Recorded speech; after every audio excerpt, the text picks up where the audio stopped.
নমস্কার। সিংহ রাশি, টাকা পয়সা, অর্থভাগ্য ভীষণ চিন্তা। 15 বছর বয়সের পর থেকেই শুরু হয়ে গিয়েছে দায়িত্ব, মাথার উপরে প্রচুর চাপ। তার মধ্যে নিজের টুকু ভাবার সময় হারিয়ে ফেলেছেন সিংহ রাশি বা লগ্নের মানুষরা। কিন্তু তাও টাকা পয়সা তো দরকার। অর্থভাগ্য জীবনের এমন একটা দিক যার মাধ্যমে আপনি অন্যান্য সমস্যাগুলিকে কিছুটা হলেও সলভ করতে পারবেন। সুতরাং প্রত্যেকটি মানুষের ক্ষেত্রে অর্থভাগ্য এটা ভীষণ ইম্পর্টেন্ট।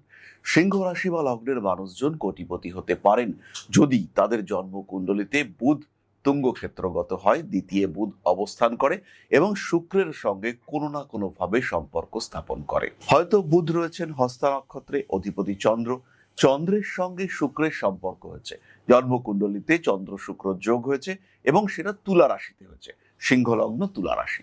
সেই ক্ষেত্রে আপনি কোটিপতি হবেন, প্রচুর অর্থ উপার্জনের সুযোগ আপনার ক্ষেত্রে আসবে। সিংহ রাশি বা লগ্নের মানুষ তারা খুব একটা ফাটকা টাকা পয়সা যে পান তা কিন্তু নয়, কিন্তু আপনি পেতে পারেন যদি আপনার জন্মকুণ্ডলিতে দেবগুরু বৃহস্পতি বলবান হন। দেবগুরু বৃহস্পতি দ্বাদশেও অবস্থান করতে পারেন, তুঙ্গ বৃহস্পতি। এই সময় তুঙ্গ বৃহস্পতি রয়েছেন, দ্বাদশেও বৃহস্পতি অবস্থান করতে পারেন, কিন্তু তার নক্ষত্র অধিপতি তাকে বলবান হতে হবে। আর এই বৃহস্পতির সঙ্গে শুক্রের একটা পজিটিভ ভাইবস ম্যাচ করতে হবে, শুক্রের একটা কনস্ট্রাকটিভ রিলেশনশিপ থাকতে হবে। আমরা বলি কনস্ট্রাকটিভ কনজাংশন, এটা থাকতে হবে। তাহলেই কিন্তু সেই ক্ষেত্রে আপনি বড়লোক হতে পারবেন, প্রচুর ধনী হতে পারবেন এবং আপনার এই টাকার সূত্র সেটা হবে দ্বাদশ ভাব। হতে পারেন আপনি একজন ডক্টর, হসপিটাল বানিয়েছেন, সেখান থেকে প্রচুর টাকা আসছে।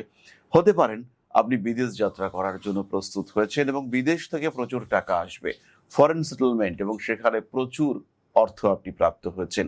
হতে পারেন আপনি একজন মানুষ যিনি চাকরি করছেন অ্যাব্রড কোম্পানিতে, কিন্তু রিমোটে বাড়িতে বসে ওয়ার্ক ফ্রম হোম আপনি কাজকর্ম করছেন এবং সেটা একটি মাল্টিন্যাশনাল কোম্পানি, বিদেশি কোম্পানি, সিঙ্গাপুরে তার হেড অফিস অথবা আটলান্টায় তার হেড অফিস, কোথাও না কোথাও বাইরে সেই কোম্পানি রয়েছে আর আপনি ঘরে বসে তার জন্য চাকরি করছেন।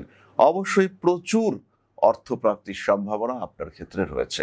আরো একটি যোগ আপনাদের সঙ্গে শেয়ার করব। শনিদেব, তিনি কিন্তু প্রভূত অর্থ দিতে পারেন। শনিদেব আপনার জন্মকুণ্ডলিতে উপচয় স্থানগত হয়েছে, শনির নক্ষত্র অধিপতি, তিনি একটি শুভ স্থানে রয়েছে। আর এই শনির সঙ্গে মঙ্গল অথবা বৃহস্পতি সম্পর্ক স্থাপন করেছে, প্রচুর অর্থ উপার্জনের সুযোগ আপনার ক্ষেত্রে রয়েছে। মঙ্গল সিংহ লগ্নের যোগকারক গ্রহ, তার সঙ্গে সপ্তমপতি ষষ্ঠপতি শনি কানেক্টেড হয়েছেন এবং শনি উপচয় স্থানগত 3, 6, 10, 11। ধৈর্য প্রচুর, পরিশ্রম প্রচুর, কর্মক্ষেত্রে আপনার গ্রহণযোগ্যতা অসাধারণ এবং সবশেষে আর্নিং, উন্নতি, প্রচেষ্টা, ভালো কিছু করার আগ্রহ, এই সমস্ত ব্যাপারটাই কিন্তু আপনার জন্য ভীষণ ভীষণ পজিটিভ হতে চলেছে। সুতরাং জন্মকুণ্ডলিতে যদি এই ধরনের যোগ থাকে, তাকে প্রপার ওয়েতে অ্যাক্টিভেট করা এইটা প্রয়োজন। রেমিডির প্রয়োজনীয়তা অবশ্যই রয়েছে, কিন্তু তার সঙ্গে সঙ্গে কার্মিক প্রতিকার এটাও প্রয়োজন। আর এই প্রতিকার সম্পর্কে আপনাকে গাইড করবেন আপনার জ্যোতিষ বন্ধু। সুতরাং নিজেকে আরেকটু ভালো রাখার জন্য, নিজের জীবনকে আরেকটু বেটার করে তোলার জন্য, সবচেয়ে বড় কথা নিজেকে একটা ভালো জীবন উপহার দেওয়ার জন্য অবশ্যই জ্যোতিষ পরামর্শ গ্রহণ করুন। যদি আপনার রাশি সিংহ হয়ে থাকে, সেই ক্ষেত্রে আপনি একজন সম্ভাবনাময় ব্যক্তিত্ব, জীবনে অনেক কিছু হওয়ার আছে, সেটা হওয়ার জন্য অবশ্যই আপনার দরকার সঠিক এবং সুস্থ পরিকল্পনা। ভালো থাকুন, সুস্থ থাকুন। নমস্কার। ओं अकारादि पंचाशद्वर्णेभ्यो स्वाहा। ओं प्रतिपादादि तिथिभ्यो स्वाहा। ओं कृष्णपक्षाय स्वाहा। ओं शुक्लपक्षाय स्वाहा।